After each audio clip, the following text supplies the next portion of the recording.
With an open mind. Dharma Talks by Sayadaw Jhaneyya. A New Life. Wuhan Hatay, Religious Department. This is an article written by a research officer originally titled, The King Couple the First Knew. Sayadaw Jhaneyya sent Dr. King and his wife Jocelyn B. King to Sayadaw Jhaneyya's meditation center in September 1959. Our department assigned me and 2 other officers to accompany them. We did not need to take leave, as this was part of our official duty. When I first heard that the Americans, Dr. King and his wife, had come for meditation, I assumed that they were interested in learning about Burmese customs and practices, perhaps merely as a cultural experience. I did not look down on this, but I did not give it much thought either. Dr. King was a priest of the Congregational Christian sect. Apart from their academic research, I believe they would not truly appreciate meditation. As for myself, I accompanied them purely out of official responsibility and had little personal interest. At that time I only knew Sayadaw Jhaneyya as the Accountant General of Burma. I had never met him, and knew nothing of his role as a meditation teacher. In 1953, my father once went to the Accountant General's office for an official matter. It happened to be tea break time, and he did not see Sayadaw or his officers and clerks at their desks. When my father asked a civil servant about this, he was told that during their free time they were meditating in a large shrine room above the office. This made a deep impression on my father, and gave him great respect for Sayadaw. Even during short breaks of half an hour, Sayadaw encouraged meditation to calm the mind, bring peace, and guide his staff closer to the Dharma through practice. My father later told us about this, but at that time I still did not know about Sayadaw's meditation center. I never thought of meeting him, nor did I make any effort to do so. It was only later, through my involvement with the American couple, that I finally met him. In Yamying and the first meetings with Sayadaw. The Kokine area, in Yamying Hill, was a beautiful and very quiet place. It was there that I first met Sayadaw, who was around 60 years old at the time. He had a well-built body and appeared healthy. Note, this area is particularly beautiful. Rangoon Arts and Sciences University and Inya Lake are located nearby, with many large trees and a very peaceful atmosphere. Wealthy families lived there in spacious compounds. Rangoon University, founded by the British in 1920, was surrounded by large trees and was a very pleasant place for study. At that time it was regarded as one of the best universities in Southeast Asia, both in its buildings and surroundings. Dr. and Mrs. King, my 2 companions, and I were each assigned a room. Sayadaw himself stayed in a small rest house, and personally taught the yogis. At 10 a.m. he went to his office, returned to the center at 5 p.m. and remained there until 10 a.m. the following morning. At 7 p.m. he interviewed the yogis about their practice. Around 9 o'clock or 10 p.m. the day's practice concluded. In the morning before leaving for his office, he taught all of us the correct way to practice.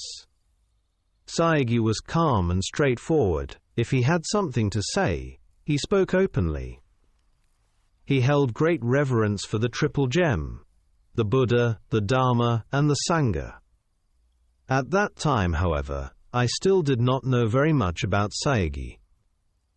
Our primary focus is on observing those 2 foreign yogis, whose questions to Sayadaw were not about the Dharma itself, but rather about their own spiritual practice. We felt uplifted seeing Dr. King and his wife practice respectfully and diligently. I was thinking myself, what will happen to them? How will they change? Mrs. King changed her life. On the 3rd day I heard Jocelyn King reporting to Sayadaw about her experiences of strong physical pain, dukkha. Dr. King had dissatisfaction with impermanence, Anicca, and discussed this with Sayadaw. All three of us practiced in the usual way without forcing ourselves. By the fifth day, Jocelyn King's face became clear and bright. She no longer appeared dissatisfied as before. That evening, Sayadaw gave a Dharma talk, and after it ended, she bowed and touched Sayadaw's feet with her head, as a gesture of deep respect. She openly admitted, "I am becoming a true Buddhist from a Christian life." We were all surprised to hear this, because until that day, she had never bowed to the Buddha image or to Sayadaw. Dr. King was the same. In one of Sayadaw Goenka's essays about his life with Uba Khin, he mentioned this point openly. In the beginning, he told Sayadaw frankly that he would not bow to the Buddha or to him, as most Burmese people did. Sayadaw replied that this was not important, only the practice mattered. Now, however, Dr. King's wife was bowing to the Buddha and to Sayadaw out of respect and gratitude. I felt glad, satisfied, and deeply uplifted. I approached her and asked, "Why has your life changed so much in such a short time, and why have you abandoned the Christian view?" She answered me very clearly. "I have truly discovered anicca, dukkha, and anatta in my own body and mind. My doubts, wrong views, desires and worries have been destroyed by the understanding of anatta. With this knowledge my mind has become clear." I cannot express my gratitude to Sayadaw in words. That is why I bow to him by touching his feet. Through understanding the Dharma, I now live peacefully. As she spoke, I placed my hands together in Anjali, showing reverence. Her face was filled with peace and calmness. Mrs. King was no longer in a state of half faith and half doubt. Her expression showed that she had genuinely searched for the truth throughout her life, indeed, through many lives, and had finally found it. The deep satisfaction she experienced was clearly visible on her face. In truth, we three Burmese companions had come with them while still holding half faith and half doubt. Because of this, we concealed our conceit as Buddhists, and quietly tried our best to practice among ourselves. Now, arriving at the final day, Dr. King said to Sayadaw, "I am satisfied with the nature of dukkha, but I still do not understand anicca, and I cannot accept it." I heard him say this. Sayadaw remained calm when Dr. King's wife bowed to him, declaring that she had become a Buddhist. Now, when Dr. King expressed his difficulty in accepting anicca, Sayadaw again remained calm and unmoving. He answered Dr. King gently, "Dr. King, you have already accepted the nature of dukkha, as you yourself have said." He continued, "The particles, kalapas, in the bodily aggregates, khandhas, are all atomic in nature. Wherever they arise, they also vanish. All atomic particles are constantly moving according to anicca. You need to contemplate more deeply the penetrating nature of impermanence. Try to practice again, and come for the next retreat." Dr. King agreed, and expressed his intention to participate in a future retreat, but in the end, he did not return. Up to that time he did not abandon the Christian view. He later wrote 2 books, 10,000 Miles Far Away and Searching for Nibbana. In these works, he described that he had understood only part of the Dhamma. Much of it remained unclear and difficult for him. The couple far away from thousands of lives. Up to this day, his wife has openly declared in America her transformation into the Buddhist view and has continued spreading the Dhamma. She taught people according to Sayadaw's way of practice. Every month she wrote letters to Yu Yi Lin, editor of Your Life magazine, now associated with the U.S. Embassy, joyfully reporting her progress and successes. As someone who had discovered the Dhamma, she never forgot it. She also wrote to me frequently, expressing that only the Buddha Dhamma was capable of offering true peace and happiness. I often thought about her as someone who continued to carry the torchlight of Vipassana, lit by Sayadaw, into America. She attained peaceful happiness, Santi Sukha, and had truly brought the Dhamma into her heart. With this Dhamma heart, she even dared, firmly yet compassionately, to stand in contrast to her husband's views. She possessed far greater significance than those who are Buddhists, in name only, through her merits and spiritual maturity. Dr. King, however, was still many lifetimes away from his beloved wife. His faculty of wisdom had not yet matured and needed more time to ripen. He was unable to attend another meditation retreat and could not meet Sayadaw again in full, as Sayadaw U-Ba-Kin passed away in 1971. I continue to pray for Dr. King, who has already received the path of the Dhamma, and with his wife able to lead the Buddha Dharma onward to others. Some reflections. According to Mrs. King's article, My Lifetime Teacher, she practiced Pavana under Sayadaw's guidance on 3 occasions, between July and September 1959. Her mind underwent a decisive transformation only during the 3rd retreat. According to Yuhan Huntai's article, based on discussions between Dr. King and Sayadaw, including interviews concerning Dr. King's practice, Dr. King understood dukkha but not anicca. This raises an important question. Did he truly discern anicca and dukkha? I have my doubts. His experience of dukkha may have been limited to bodily pain alone. Without clearly discerning anicca, without genuine experiential understanding, it is difficult to let go of self-view. Like most people, one may continue to cling strongly to the notion of self. Here the importance of the teaching of Paticca-samuppada, dependent origination, becomes evident. This observation is not intended to criticize Dr. King, who remained a committed Christian. Even some well-known Buddhist scholars, such as Professor Yu Pei Maung Tin, the first rector of Rangoon University in 1920, and Mrs. Rhys Davids, were also unable to fully appreciate the doctrine of anatta. U Pei Maung Tin was a Christian who translated the Visuddhimagga into English. Even in his very old age, he still did not fully understand anatta. Eventually, he asked Mahagandhayon Sayadaw Jhaneyya about it, and the Sayadaw explained the teaching to him. This incident is recorded in One Life, One Sasana, the biography of Mahagandhayon Sayadaw, written by Venerable U Gosita.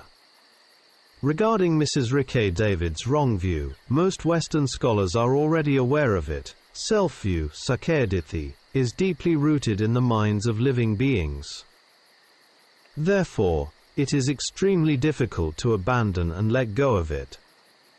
This attachment even had a strong influence on the Bodhisattva and some of his chief and great disciples in past lives, despite their high level of spiritual maturity and perfection. Many examples of this can be found in the suttas and Jataka stories. Here, I would like to refer to one notable Jataka story, Ja 544, Mahanaradhika Jataka, which contains many Dhamma points worthy of deep reflection. Among the 3 universal characteristics, non-self, anatta, and unsatisfactoriness, dukkha, are the most difficult to understand and appreciate. Thus, it is plausible that Dr. King understood dukkha, but not anicca, a point that remains doubtful. Most human beings perceive dukkha as sukha, failing to recognize the pervasive chaos, problems and suffering in the world. These phenomena can be clearly observed throughout human history. There is no need to look far. The 21st century itself provides ample evidence. From the events of 2001, the 9/11 incident, to the ongoing conflicts between Palestine and Israel in 2025. Human greed, hatred and delusion have increased even more than before, because people regard themselves and the external world as permanent, stable, and as possessing lasting happiness and a permanent self. According to my knowledge, the meditation system of Anagami Sayadaw, U Kin's teacher, has been quite successful both in Burma and abroad. I have even known a few Taiwanese practitioners who were students of Goenkaji and who developed solid meditation practice through this lineage. Here I would like to introduce a well-known Burmese monk who taught the Sayadaw system through his writings, particularly in his widely respected book, Ditta Dhamma Vipassana. Venerable Nana Chagi U Tejalankara Sayadaw. This Sayadaw was Nana Chagi U Tejalankara, 1900, a Burmese monk whose life marked an important turning point in modern Vipassana practice. Time, 9 a.m., September 1938, full moon day. Place, Bhilu Island, Guan Village, Lower Burma. At that time he was 38 years old and serving as a village monk teacher. Unexpectedly, he picked up a Dharma book that belonged to an Upasaka who used to bring it to the monastery. The book was Ditta Dhamma Vipassana, written by disciples of Sayadaw. As he read a few pages, his interest grew rapidly.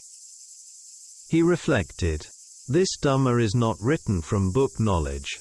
It comes from direct experience and practice. It is deeply inspiring. I must try it."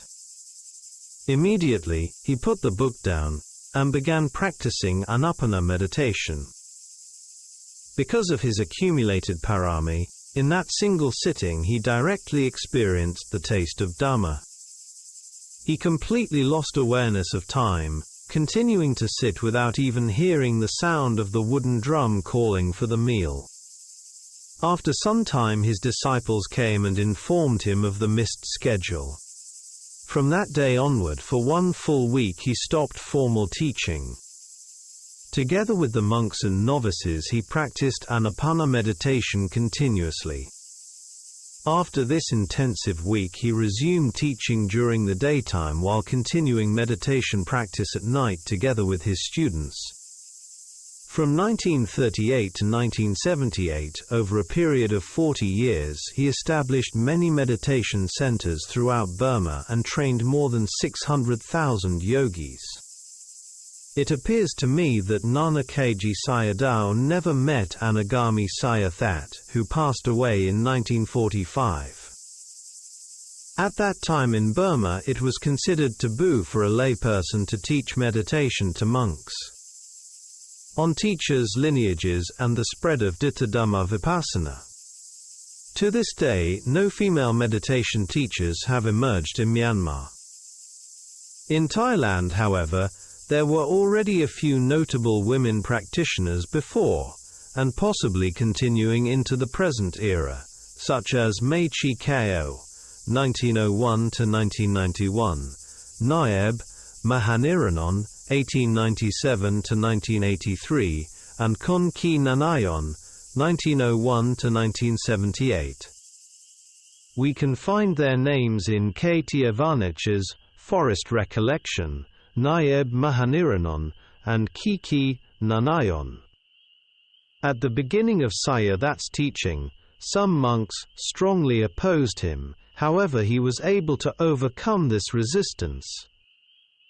In later years not only laypeople but also monks came to him for meditation practice. Nana Keiji Sayadaw sometimes spoke humorously to his Dhamma listeners, saying, "If Sayadaw had not appeared, I myself would have become a ghost, a great kind of monastic ghost." The text, Ditta Dhamma Vipassana, became so popular that it was published 7 times while Sayadaw was still alive. Regarding its practical content, the book included essential Dharma principles, drawn from Ledi Sayadaw's teachings, methods from well-known Sayadaws, and Sayadaw's own direct meditative experience. It was written in simple and clear language, making it suitable for people of all backgrounds. Another Western teacher associated with U Ba Khin's tradition was John Coleman, who wrote about his spiritual journey in a book titled The Quiet Mind. Before this, he had worked for the CIA. While in Thailand, he practiced Vipassana at Wat Mahadat, which taught the Mahasi system. After some time, however, he found that this method was not suitable for his temperament, and he continued his spiritual search elsewhere. He later came to Burma and practiced under Sayagyi U Ba Khin. During his first encounter, he did not experience significant progress, yet he maintained strong faith and perseverance. He then continued searching and met two other teachers, Dr. Suzuki, Rinzai Zen, and Jiddu Krishnamurti, the Indian teacher. However, remaining with them involved many practical difficulties. Consequently, he returned again to Sayagyi U Ba Khin, and on this second attempt, he achieved success in his practice. John Coleman thus made the right decision. Had he stayed with the other two teachers, his spiritual quest might not have borne fruit. This illustrates an important principle. Each person must search for a teacher and a meditation system that is genuinely suitable for their own character and disposition.